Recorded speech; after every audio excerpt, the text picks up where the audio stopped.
அன்பு நண்பர்கள் அனைவருக்கும் வணக்கம்.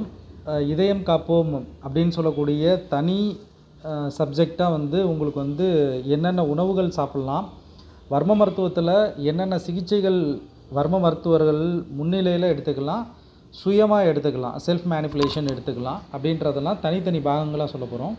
ஸோ அதே மாதிரி ஔஷதம்னு சொல்லக்கூடிய எந்த விதமான மருந்துகள் நீங்கள் எடுத்துக்கலாம், இதயம் சார்ந்த மருந்துகள் சித்த மருத்துவத்தில் எதெல்லாம் நல்ல பலனளிக்கக்கூடிய மருந்துகள் இருக்குது, ஆயுர்வேதத்தில் என்ன மருந்துகள் இருக்குது பலனளிக்கக்கூடியது. உதாரணமாக சொல்லணும் அப்படின்னு சொன்னோம்னா அர்ஜுனா அப்படின்னு சொல்லுவாங்க.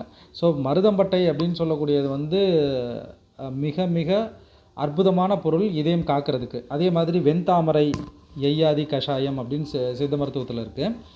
வெண்தாமரை, ஜீரகம், மிளகு இந்த கூட்டுப் பொருட்கள் மட்டும் நம்ம கையில் கிடைக்கக்கூடிய கூட்டுப்பொருளை மட்டுமே வச்சு நீங்கள் பயன்படுத்திக்கலாம்.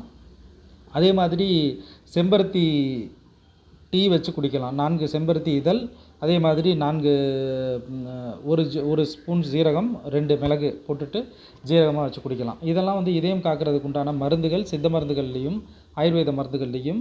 இன்னும் அடுத்தது சூரணங்கள் இருக்குது, பஸ்பங்கள் இருக்குது. ஸோ அது மாதிரி விஷயங்கள்லாம் தொடர்ந்து நீங்கள் எடுத்துக்கிட்டே வந்தீங்க அப்படின்னா வருமுன் காப்போம் சொல்கிறக்கூடிய மெத்தடு தான். நம்ம வந்ததுக்கு பிறகு நம்ம போய் நம்ம தேடணும் அப்படின்னு சொல்லிட்டு அவசியம் கிடையாது.